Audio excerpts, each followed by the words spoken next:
Welcome, it's Liv, and today I have an exciting guest on my channel, Ali Carter, who wrote the Gallagher Girls books, High Society, and most recently, the Embassy Row series. And I have an exciting announcement because she signed me an extra copy to give away. So if you want to win a signed copy of the first book, all the rules will be down below in the description. So thank you, Ali, so much for doing this. Thank you, Liv. This is fun. We are in the middle of Waterstones, all fancy. Yeah, amongst all the books, which Yes. is just the best part. So do you want to just say a little bit about the Embassy Row series, since that's your most recent one? I'm really proud of this series. It's one I really wanted to write for a long, long time because I'm fascinated with embassies and how when you go to the embassy, you're technically in a different country.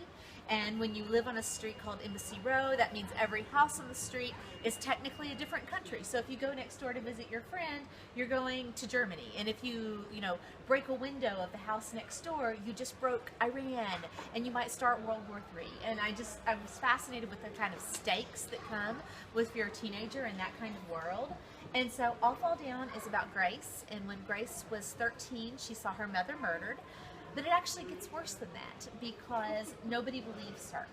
And so for 3 years, people have been telling her basically that she was crazy, that there was no man with a scar on his face who shot and killed her mother the night that she died. So Grace now has to move in with her grandpa, who is the U.S. ambassador to a European country.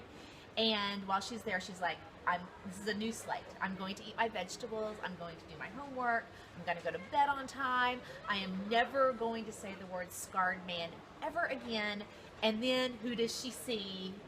The scarred man. And so Grace has to basically prove that she's not crazy, prove that this man murdered her mother, and most importantly, she has to stop him from killing again. So that's All Fall Down, book 1 in the Embassy Row series, and then there are 2 others that follow that. You've written 3 YA series so far, Yes. and they vary in length. So I really wanted to know, was there a difference in writing the 6-book series or the trilogies?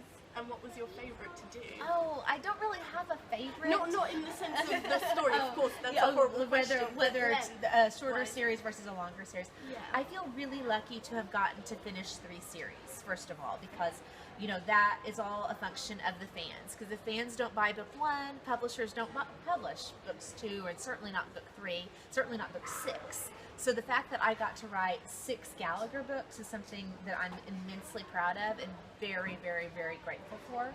I will say that there are pros and cons to both. In fact, the book that I've got coming out in 2018 is my first standalone. So it's just a one-book series. Yes. And that has been a lot of fun because I mean, there's no planning out what's going to happen, 6 years from now. It's all happening right now. It's happening in this book. So that's been a different experience.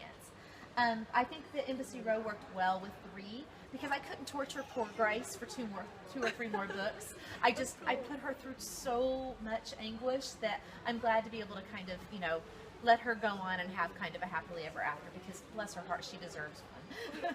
You've written about spies and thieves Yes. and children and grandchildren of ambassadors.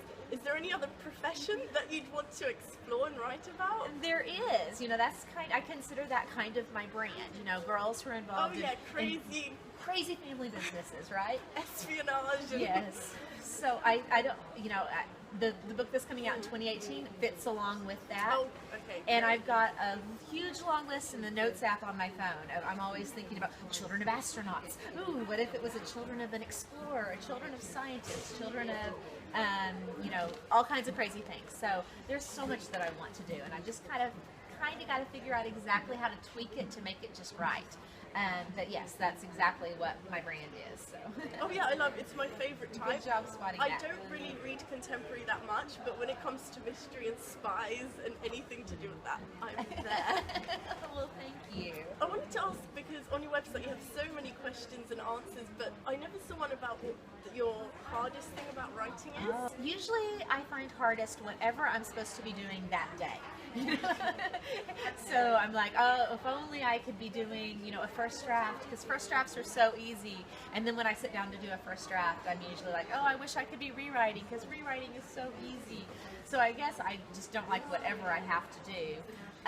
I will say though that Usually draft 2 is the hardest draft, because for draft 1, I kind of give myself leeway not to get it right. You know, I can put it down, I'll fix it in revision. If it's not perfect, that's fine.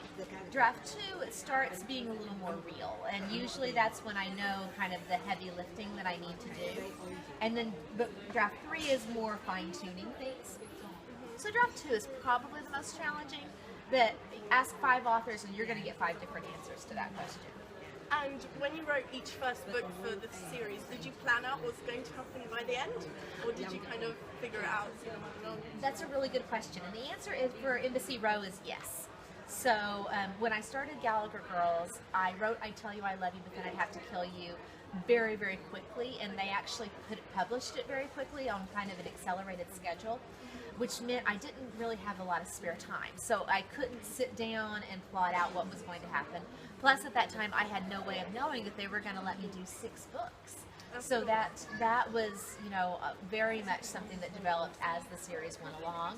High Society, I consider it to be more of a Nancy Drew kind of model, where every book kind of stands alone in its own way, because it's, you know, what is the job or the heist that we're doing this time. I was constantly wondering whether there's going to be another Exactly. book. What are we going to steal next? But with Embassy Row, I knew I wanted to do 3 books, and I knew I wanted it to be a big overarching story. And so I didn't know all the little details, but I knew where every book was going to end and where the next one was going to start. Because Embassy Row features a lot of countries in a sense, because Yes. they're all on the same road with the embassies. Did you have to do a lot of research into all of these countries? I did some research, not a ton, because I chose countries that I either knew something about already. You know, I can say, oh, the Indonesian embassy is also on the street, but we don't ever actually go there, so I don't have to know that much about, say, Indonesian culture, for example. Germany is the country right next door to the U.S. On the row, and one of the characters is German, and I chose that purposefully because I actually have a good friend who was raised in Germany, and so that way I can just, you know, send her an email and say, hey Rose, how do you know, I want to say something like darn it in German, what do I say? And she'll write me something back, so that's very handy. Yes. About this secret book, Yes. you've said that you can't really talk about too much about it, but do you know when we're going to get a summary or a cover or anything? We're working on the US cover right now, and I'm sure the UK cover will probably follow shortly thereafter. So I'm really hoping, you know, the book is getting very far along, so we have to finalize a title, and then we'll finalize the cover, and then hopefully we'll be announcing something fairly shortly. So I would say by the beginning of summer, we'll definitely have, you know, at least something will be out there. But I'm very excited about it. I think it's a lot of fun. She's a really awesome heroine. She's equal parts super, super tough and super, super girly. So, you know, it's like having, it's like 2 really opposite things that go together within this one tiny, awesome human being. So it's pretty exciting. Thank you so much. Thank you. So those are all the questions I have. So thank you so much again. And I hope you enjoyed this video. So don't forget to give it a thumbs up and subscribe to my channel. And I will see you next time. Bye. Bye. Thank you.